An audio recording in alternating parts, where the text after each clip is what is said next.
শীত আসবে আর মেলা হবে না, এটা তো হতেই পারে না। আসসালামু আলাইকুম, কেমন আছেন সবাই? এত ঠান্ডার মধ্যেও আমরা তিনজন মিলে চলে যাচ্ছি মেলায়, নগর ভবনে। দেখতে দেখতে চলে আসলাম মেলায়। নগর ভবনে প্রায় কিছুদিন পর পরই মেলা হয়, আর যেহেতু আমার ছোট ননদ এসছে আর আরেকটা ননদও ছিল, তাই তিনজন মিলে আমরা প্ল্যান করলাম যে চলো মেলায় যাই। ঢুকতে অনেক সুন্দর সুন্দর লোভনীয় খাবার, মেলায় জিলাপি, পাঁপড়, সব কিছু, ফুচকা, সব কিছু একদিকে স্টল বসেছিল। আর এত শীতের মধ্যে আমরা হঠাৎ করে প্ল্যান করলাম যে চলো আমরা মেলায় আজকে যাবই। সেদিন রাত্রিতে অনেক শীত পড়েছিল, ঢুকেই আমার চুড়িগুলো চোখে পড়লো। বাট বুঝলাম না এবার মেলায় এত কেন দাম, আর সব জায়গায় লেখা ছিল যে ভিডিও করা যাবে না, সেটাও আমি বুঝলাম না। এখানে আমি পর্দা দেখছিলাম, পর্দাগুলো অনেক সুন্দর লাগছিল। কিছু কিছু অনলাইন পর্দা ছিল, পর্দাগুলোর দাম মোটামুটি ছিল, বাট এই পর্দাগুলো এখন অনেক ভাইরাল হয়ে গেছে, ফেসবুকে প্রায় দেখতে পাই। পরে হঠাৎ করে আমার কুশনের কাভার চোখে পড়লো, আমার একটা কুশন কাভার নেওয়ার প্রয়োজন ছিল, এই জন্য আমি দেখছিলাম। পরে আমার ছোট ননদ আর একটা ননদ সবাই পছন্দ করলো যে এই কাভারটা নাও, তার জন্য আমি এই কাভারটাই নিলাম।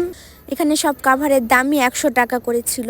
পরে আমি কাভারটা নিয়ে নিই। পরে এখানে অনেক কিছু দেখছিলাম, সেভাবে মেলাতে কিছুই নিয়ে নিই।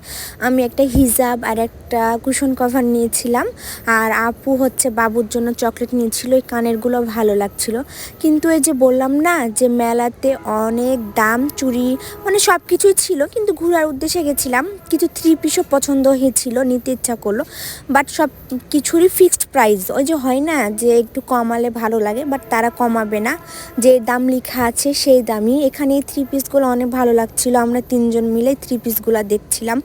আমার এই ব্ল্যাক 3 পিসটা অনেক পছন্দ হয়েছিল, বাট 900 কি 1000 এরকম সামথিং বলছিল, আমার সঠিক মনে নাই।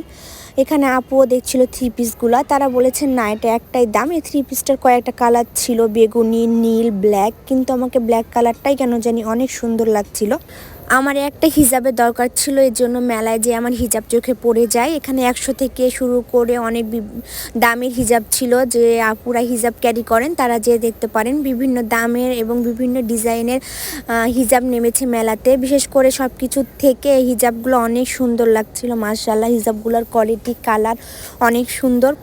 ঘুরতে ঘুরতে আপু বলছিল যে তোমরা কিছু নাও, আমি নিয়ে দিই। এখানে আমি চুড়ি পরে দেখছিলাম, বাট চুড়িগুলো আমার হাতে হচ্ছিল না। আর আমার যে আরেকটা ননদ গেছিলো, তাকে আপু একটা কানের কিনে দিয়েছে। পরে আমার যে চুড়িটা হাতে হয়েছিল সেটা আমার ভালো লাগছিল না, যেটা ভালো লাগছিল সেটা সাইজ ছিল না। পাশে হঠাৎ করে মাটির দোকানের দিকে চোখ পড়লো, ভাবলাম একটা থালা নিব। অনেক দিনের ইচ্ছা ছিল মাটির একটা থালা নেওয়ার, বাট অনেক দাম বলছিল। কেন জানি সেই দিন সব কিছুর মেলাতে বেশি বেশি দাম লাগছিল, এর জন্য কোনো কিছুই কিনিনি। পরে মাটির এগুলো দেখার পর বাবুর জন্য চকলেট, কিছু আচার কিনে আমরা বাসায় চলে যাই, যেহেতু সেদিন রাত্রিতে অনেক ঠান্ডা ছিল আর বাবুকে বাসায় রেখে এসেছিলাম। অনেকেই ভাববেন কার বাবু? আমার ছোট ননদের ছেলে রিক সোনা। আজ এই পর্যন্তই, সবাই ভালো থাকবেন, সুস্থ থাকবেন, আল্লাহ হাফিজ।